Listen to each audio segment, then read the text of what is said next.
ChatGPT Plus is free for college students through May. Here's the thing. You've got a lot to do between now and then. Studying for finals, writing papers, trying to keep your life on track, and ChatGPT can help with all of it. It can quiz you for your econ exam, make a study guide from your French notes, plan out your meals and study breaks. It can get really specific on how you like to learn. It can even help you come up with ways to stop procrastinating. So from now until summer break, take advantage of all the ways ChatGPT can make your life easier. Restrictions apply.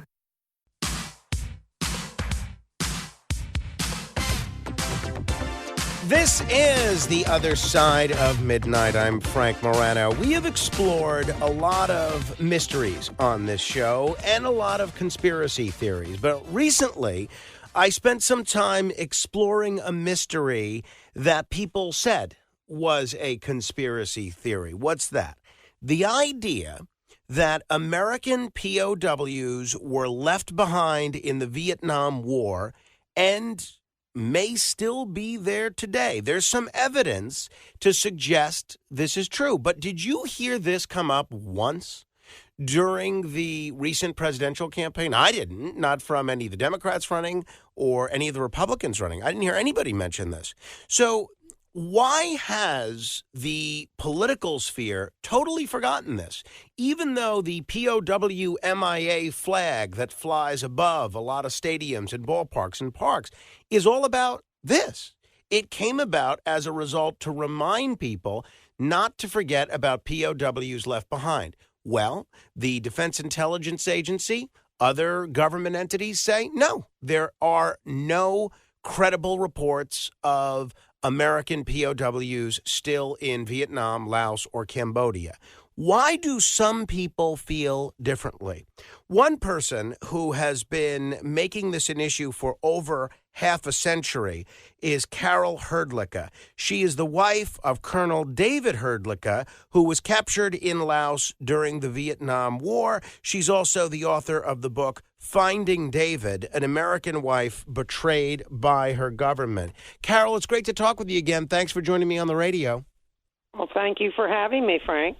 Carol, why don't we get started by you telling folks your husband's story? What became of him? What happened to him? Well, basically, he left McConnell Air Force Base in Wichita, Kansas on April the 7th and was shot down on May 18th, 1965. And when he was first shot down, they came to me and told me that he had been shot down, but they didn't know his status at the time. And as it started off, they called him detained. And then later on, they called him POW. And then later on, then they basically declared him dead on paper in 1977. But, and of course, at that time, I believed everything that the U.S. government told me.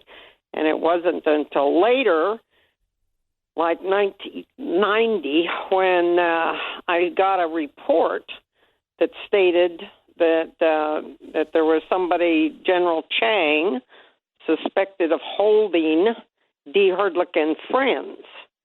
And I went, wait a minute, because the U.S. government had told me, that he died in captivity.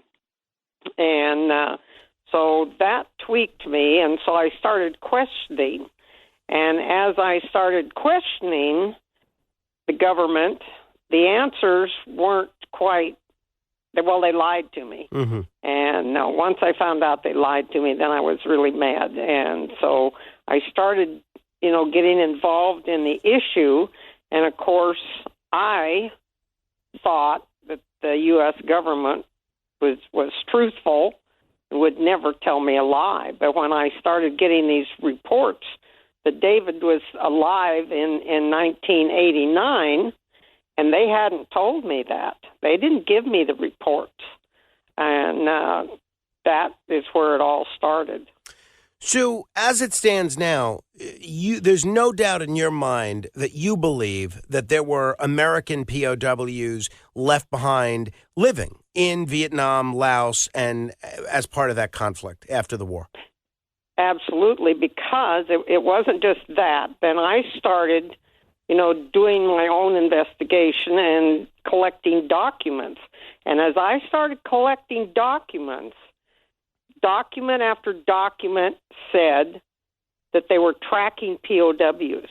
I found documents in the Library of Congress that said in 1985, 86, somewhere in there, that the CIA was involved in the war in Laos and that they were tracking POWs. And on one of the reports, it said something about 20 POWs, and then somebody wrote in the margin out there, no, 23, CIA says 23 POWs. And so the more documents I found, the more it showed that men were left behind. And then, of course, in 1992, we had the Senate Select Committee hearings, and I went to all of those, and we had two secretaries of defense that testified before the committee that, yes, men were left behind. And, of course, all of us, the family members, expected the next day that the front pages of all of the newspapers would say, men left behind. Nope, not a thing. They went on about Admiral Stockdale and his testimony, and way back in page 22 or 23, little bitty paragraph down there said that the secretaries of defense testified that men were left behind.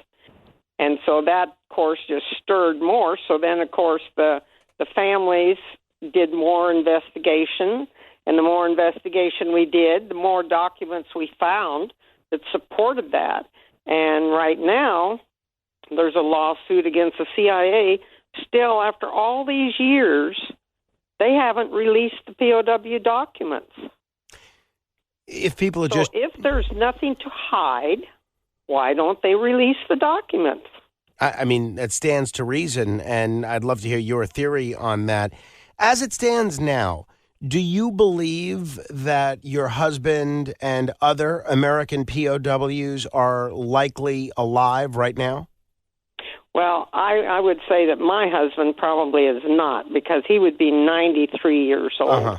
But I will say, because he was 33 when he got shot down, but there were young men in their 20s, 22, 23, and I would say, yes, there's a good possibility some of those are still alive, because my thought has always been that when they're all dead, then the U.S. government will finally own up to, yes, we left men, and so on and so forth, because that's what they do, and I'm sure that's what they're waiting for, is for all of them to have died. At 30 minutes after the hour, this is The Other Side of Midnight. My guest is Carol Hrdlicka.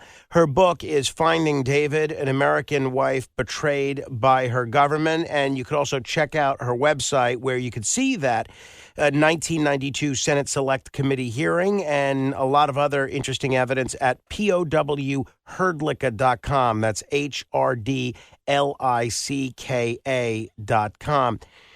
Carol, who do you believe knows the truth about this? Has everybody that's been president since Nixon known the truth about this? And depending on your answer to that, my follow-up question would be, why would some president not welcome the opportunity to be a hero to the POW families and negotiate a way to bring all these folks home? Well, that's what we've thought over the years. And Reagan, 1981, he came as close as any president did come to bringing the men, investigating it, because he sent a guy over there, and I've forgotten his name, to do an investigation. And George Bush, who was the vice president and also former CIA, told him, oh, no, you don't want to open this, you don't want anything of that. And I found handwritten notes from the White House in 1981 where they had a meeting that there was an offer to send, it came from Vietnam through Canada to the United States, and it said, we will send you 57 POWs, or PWs is what they call them. And down in the notes, it says DIA, Defense Intelligence Agencies, knows who these men are and where they are. So we were offered men over the years, but it became, it was men's careers, and nobody was going to admit that they made a mistake and that they left these men. And Nixon himself said in a document that they knew that there were at least 317 POWs in Laos. But once the lie had been put in place, and if you remember, President Nixon got on TV in 1972 or 3, I've forgotten now, I think it was 72, and he said, all of the POWs are home. And once he said that put the policy in place. So then the policy is the United States, all the men are dead. So when the Defense Intelligence would do any investigations, their policy is the men are dead. So when they got information that they had a live POW, they would go set about to debunk them. And we've got documents that show all this, but we got no help from the media. The media wouldn't touch this. And I had a reporter from England that I had sent some documents to. He wrote me a letter, and he said, well, you are up against some very powerful people. And so that is the story. The Kissingers and all of those, nobody was going to step up and say we made a mistake. What you mentioned about George Bush and Ronald Reagan is so interesting. I had always heard that part of the reason that Ross Perot had such an axe to grind against George H.W. Bush was because of Bush's role in the Vietnam POW issue. And obviously, Perot was very involved in this issue for a long time. If folks are just tuning in, this is The Other Side of Midnight. I'm Frank Morano. My guest is Carol Hrdlicka. We're exploring the question of whether or not there were American POWs left behind in Vietnam. For Carol, doesn't seem very much of a question. She seems pretty convinced. Carol, you mentioned the lack of media coverage on this. Why do so few other people talk about this? Aside from yourself, even in the activist sphere, I don't hear many people making an issue of this. Certainly nobody in the political realm. Well, what I say is our opportunity, the opportunity was in 1990s when we had the momentum. And every time a report would come out and we would get some traction, the U.S. government would step in and blow it apart and debunk it and lie. And one of them was a POW that was found in Laos, the Carr family, and they said that no, they had a picture of the POW. And you could see he had big ears in this picture. And what the government did is they went and found somebody in Germany that said that was him and that he had been in Laos on a bird hunting expedition. But if you took his picture and took this man that was in Laos and you compared, you could see that the POW had big ears. This guy had little bitty ears. And the public, the media put it out there, blew us out of the water, and time again. And there was a 3-man photo where it was shown the 3 POWs, and the government would just go after us tooth and toenail and debunk it. And Perot was also was taken out too, because he was actually, if they'd have left Perot alone, he would have got POWs out of Vietnam because the Vietnamese were very open to him. And I found documents where George Bush and Colin Powell and all those guys are saying, oh, we got to shut Perot down and what have you, and that's on my webpage. And so every opportunity, the machine, and you can say whoever it is, would cut us off at the knees. And so we have fought, and right now there is a lawsuit against the CIA for the POW documents, and of course hoping that if they release the JFK documents, that maybe that will give us an opportunity to get the POW documents. Your book argues there is credible evidence that American POWs, including your husband, were left behind after the Vietnam War. Why do you believe this evidence hasn't convinced a broader audience, including historians, and we already covered the government officials and the media, but why would somebody not find the evidence that you're putting out there to be a smoking gun worth trumpeting? Well, Sidney Schanberg, and I know that most people know him. He was the editor of the New York Times, and he fought when he was he wrote the book Killing Fields, and that made the movie Killing Fields. Are you aware of that? Sure, absolutely. I've seen it. Okay. Well, he was inside the media, and when he was fighting for us, he fought right up to the very end. In fact, I was working with him when he finally passed away. We were trying to figure out what we could do that could blow this wide open. And he told me that the journalists that he worked with told him, leave it alone. You're not going to get anything done. They're not going to let you bring that out. And so he had all that power inside the media, and he couldn't get anything done.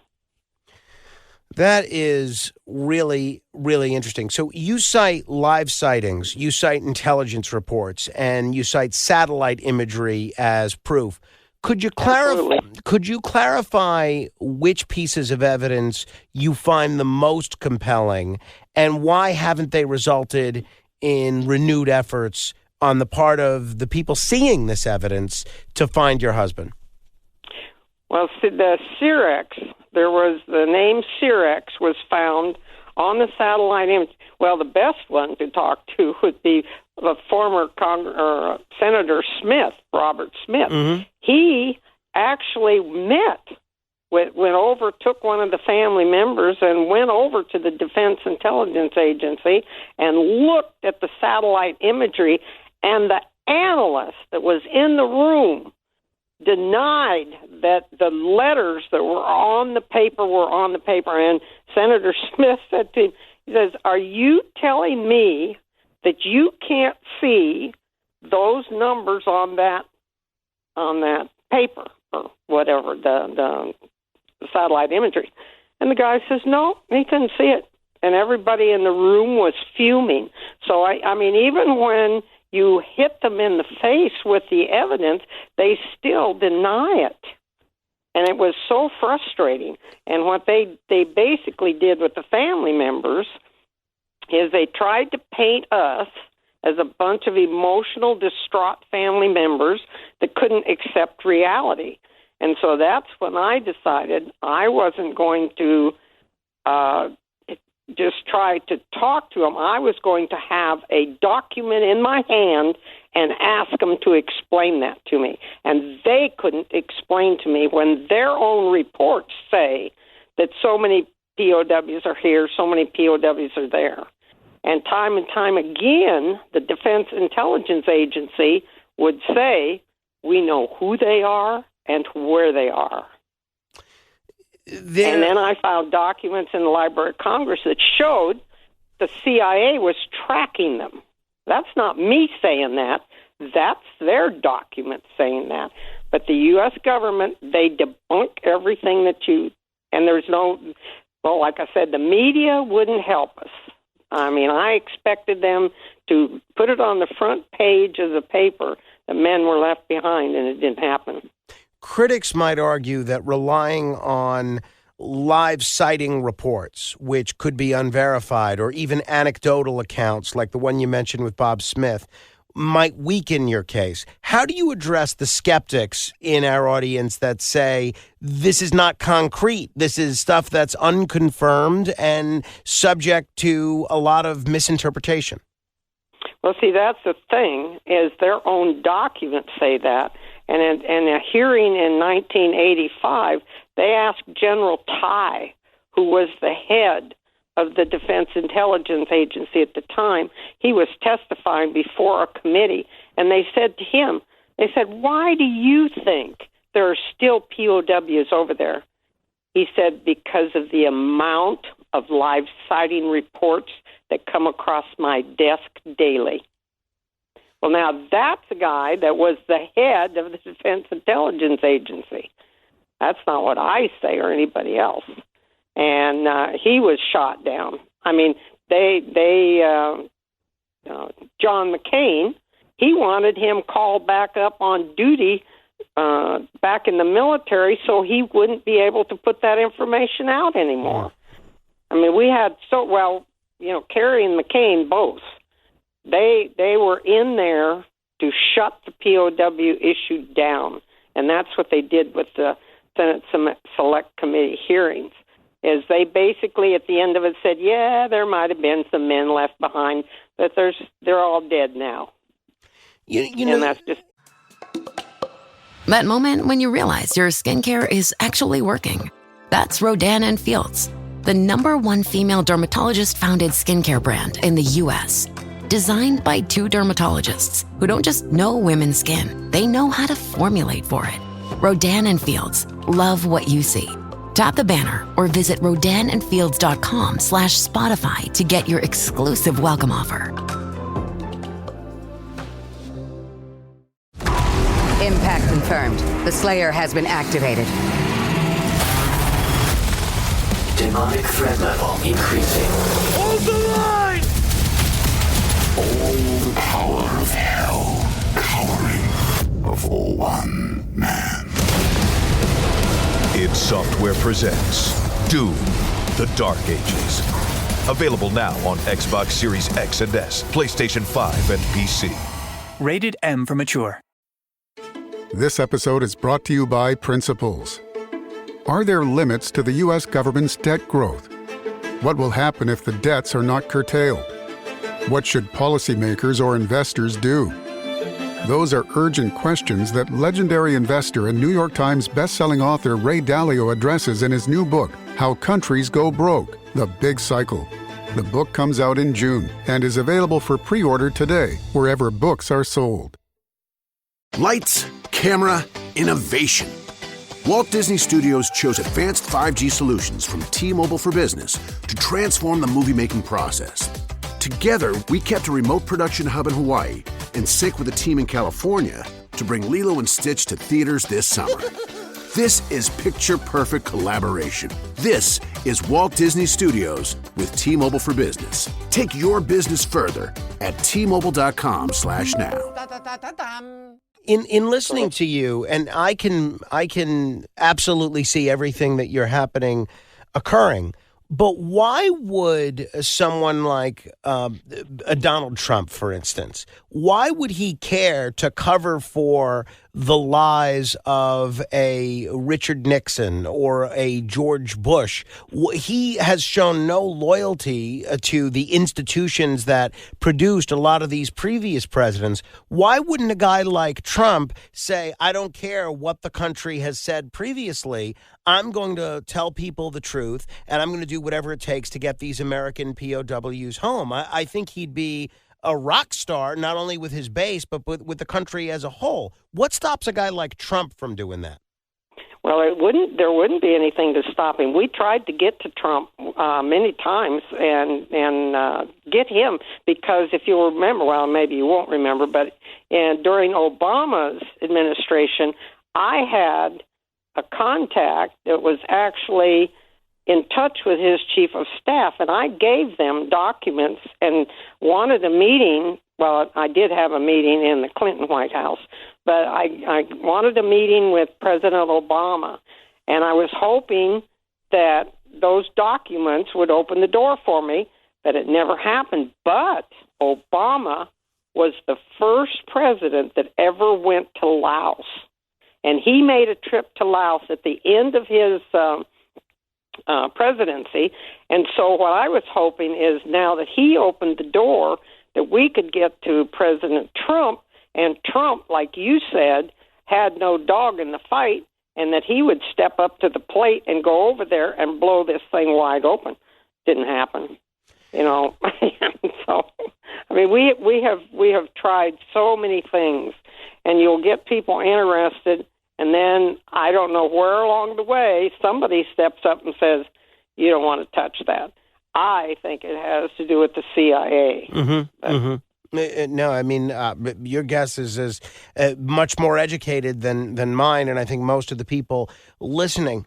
In your research, I'm just curious, have you found any comparable cases in other wars where governments failed to account for their missing servicemen? And if so, what lessons can the United States learn from that? Well, the sad thing is that the French also had a war with Vietnam. Guess what? The French bought all their POWs out at the end of the war. And there was a big RAND report that came out and showed how they did it. And I thought, we even tried to use that, as a template for the U.S. government. But the thing is, you had Kissinger that was not going to have his peace prize taken back.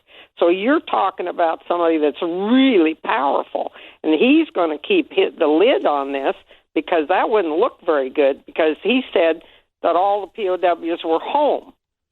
And so that's my thought. And of course, by the time he passed away, it was too late.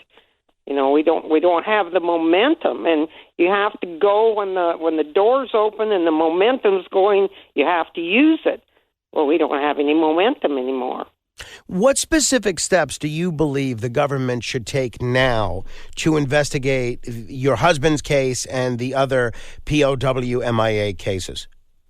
Well, the worst part is that it's very simple.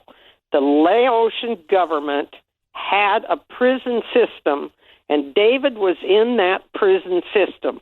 He didn't go missing. He didn't disappear.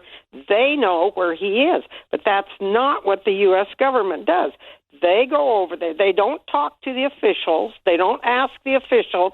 And I found a document that said right in there that the Laotians kept a meticulous record of their POWs. The government, United States government, never asks them what happened to that man. They pay the Laotians $1 million a pop to go dig in the dirt out there when they know that David Hrdlicka was not in a crash site. He was in a prison system. He didn't go missing. They know what happened to him. But they continually go and dig at these different sites looking for David Hrdlicka. And it's just so frustrating because all they have to do is go to the Laotian government and say, hey, we know you had these guys. Let's figure this out, because they can always put a spin to anything. The U.S. government could say, oh, well, we just found them, and the Laotians could say, well, we didn't know they were out there in the village. There's always a way to do a spin, but there's no incentive for the U.S. government to do it. Carol, let me end with this, and I hope you'll come back because I do think this is an important issue, and I'm sorry that the media has not paid more attention to this. A lot of folks listening and a lot of folks addressing this when it's come up previously, they dismiss claims about American POWs being left behind as conspiracy theories. How do you distinguish your argument from being put into that same category, conspiracy theory? Well, that's exactly how the U.S. government debunks people. If you look, they did it to RFK Jr. just recently. They painted him with a conspiracy. That's their modus operandi, because they They paint you with that brush, and so people think, oh, well, you just believe in UFOs and you're just nuts. But you can't sit there and look at document after document after document. You have people testify before committees, yes, men were left behind. And Admiral Moore said that at the end of the war, in his deposition, and that's the thing, the evidence is out there. And in fact, down there at the Texas Tech in Texas, I just sent a bunch of documents, and that's where a lot of them are. Not only that, but they've strung the documents around. They've put them in different libraries and what have you. It took us years just to find documents on what we call the duck soup document, and that showed that David was a prisoner when they denied he was. And I mean, it's just like they put the pea under the shell. Then the families, who are not skilled investigators, have to try to do this. And so they're going to paint me with a conspiracy brush. But what I say is the document says that. I didn't say that. Carol, your government said that. I'm going to have to end it there. I really appreciate the time. I do hope we can chat again. Okay, thanks, Frank. If folks want to learn more about Carol's story, you can go to the website POW Hrdlicka, HRDLICKA.com. If you care to comment on any portion of our conversation, you can certainly do so at 646-720-0635. That's 646-720-0635. This is The Other Side of Midnight. Straight ahead.